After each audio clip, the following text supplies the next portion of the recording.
I'm so excited to be talking with you today about your upcoming piece in the dance concerts. Um, can we start with what style of movement are you incorporating into this piece? Oh, I draw from quite a range of movement styles. Generally, you would call what I do contemporary dance, but from an African diaspora movement perspective. So Okay. there's a lot of, you'll see elements of house dance, you'll see elements of Afro-Cuban folkloric, Afro-Haitian folkloric. So drawing from quite, and improvisation will be utilized in this process as well. Oh, wonderful. Um, you've described your work before as utilizing Yoruba spiritual ritual to address issues of social and environmental justice, race, gender identity, and belonging. How much of that is reflected in this piece? I would say most of what's being reflected is part of the process and probably wouldn't be identifiable in the performance, but an audience member might feel an element of something else that they can't quite name, and that would be under that description as well. Oh, wonderful. Yeah. Okay. Well, the piece is called Glory. Mm-hmm. Yes. The description that I saw was that it's inspired or by the life and writings of Bell Hooks, who hopefully people that are listening know Bell Hooks' work, but author, educator, feminist, social activist. What is the Hooks inspiration? Are there particular pieces of Bell Hooks that you're reading? We're reading many pieces from a lot of her work. Okay. Bell Hooks was a prolific writer. She wrote over 40 books. We won't be getting to all of them, but we're drawing from a number of her works. One of the works we're utilizing and working with is Ain't I a Woman, Black Women and Feminism, which was her second book and was actually inspired by her time at Stanford when she was an undergrad. I didn't realize that it was inspired by Stanford. Interesting. Well, I should say that the impetus to write the book was inspired by her time on the campus, being part of the feminist movement and feeling like the voices of Black women weren't being heard. And so in that way, it was an inspiration. That makes sense. Yeah. I recently reread the book and I was like, oh, this is shocking. I mean, it's so relevant. And so I'm excited to hear that that's coming into the piece. What is the creation process of this work looking like? So you're reading these texts. What's happening in the studio? So we're reading text, we're talking about it, we're creating movement inspired by the text. I work with a process that is where we embody the words. So we listen, we read, and then we create movement. Sometimes we listen to interviews and we move to her voice. And it's really both inspired. The movement is inspired both by the content of what she's saying, but also the cadence of her voice. So this is deeply woven into our process and will also show up in the performance. Wow. Oh, that's really beautiful to know that her voice is in the room with you as you're creating. Excellent. And so actually, I guess my next question is, will any of that appear in the eventual soundscape of her actual voice? Okay. Yes. Oh, wonderful. Well, in what other design elements? So we have some of her voice in the sound. What other design elements are you working with right now? Is that part of this process for you? Yes, it is. And, we're still figuring it out. It's very much we'll have film incorporated. I'm working with a sound designer. And we are mostly sound, movement, and visual, like the film element will be the primary sort of landscape. I'm also working with Nina Ball around the set design. Her books will be present in some form. That felt really important because her books have meant so much to so many and need to also have their physical presence in the performance as well. Definitely. Yeah. Oh, that's exciting to have just that materiality with Yes. you on stage. Yeah. Can you tell me more about the title Glory? So the title Glory, Bell Hooks' birth name was Gloria Watkins. Bell Hooks was her pen name, inspired by her great grandmother. And Glory was a nickname that was used in her family. Her parents called her Glory. Her grandparents called her Glory.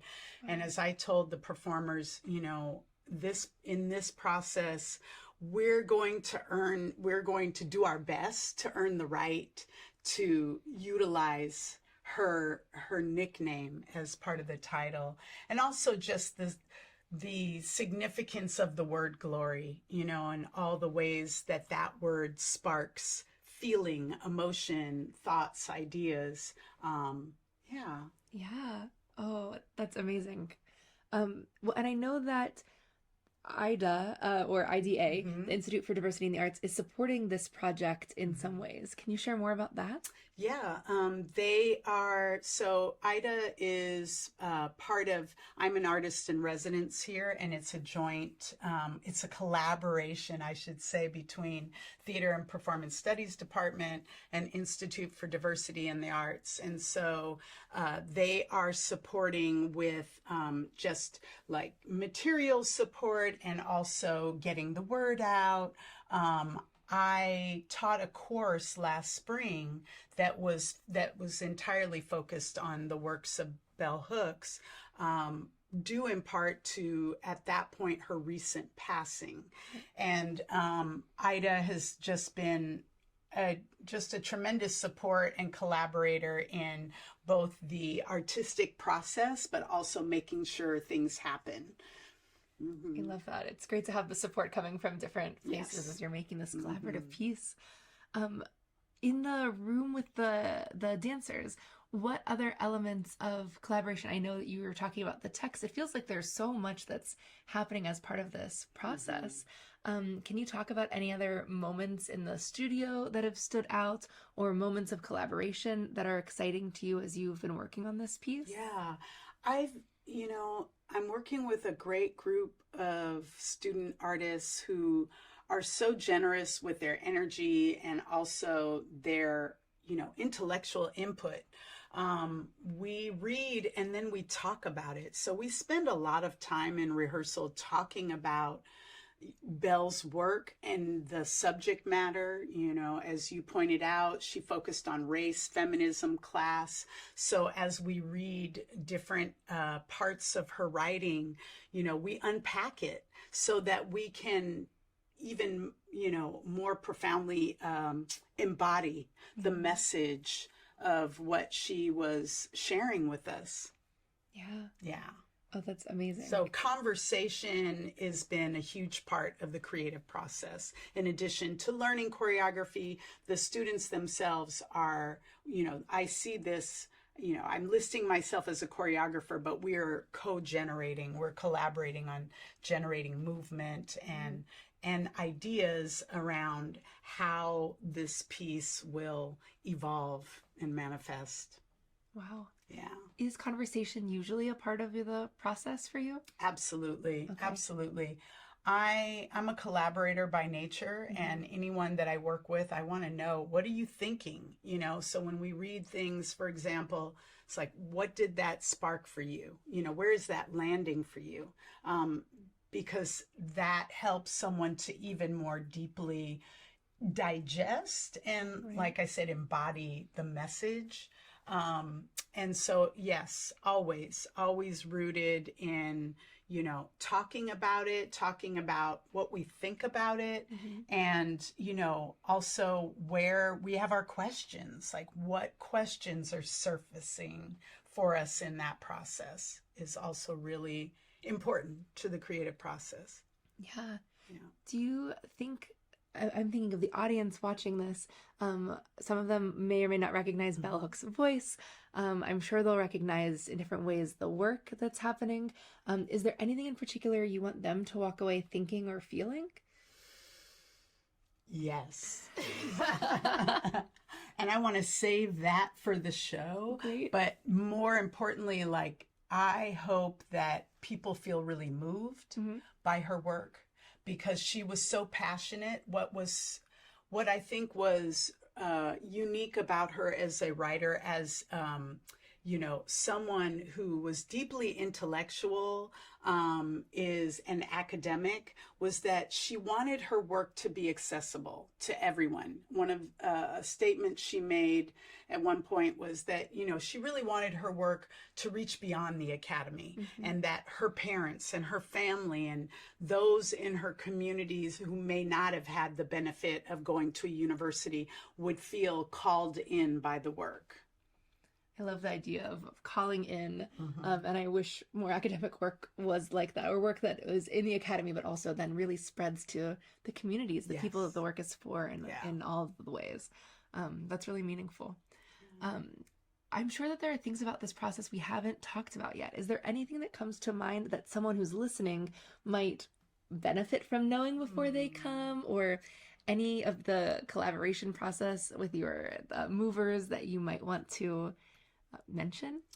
Yeah, I think where we are in the process right now is thinking about how we're sitting with that question of how do we call the audience in, and in what ways might we engage with audience without it being, audience being put on the spot or any of that, but that, audience can really be involved in the piece while it's happening. So we're in this process right now investigating, what ways would that, can we achieve that so that an audience member isn't just a passive, gazer or, watching a spectacle, but can really engage with the work.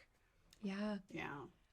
Yeah. I mean, I love that you're asking the question. It sounds like your process has really been about that. Like, how are we investing in bell hooks and her writing in different ways? How are we embodying it? And now how is the audience taking part in this and really thinking through those ways? And the setup in the theater right now is such that the audience is on two sides of the stage, right?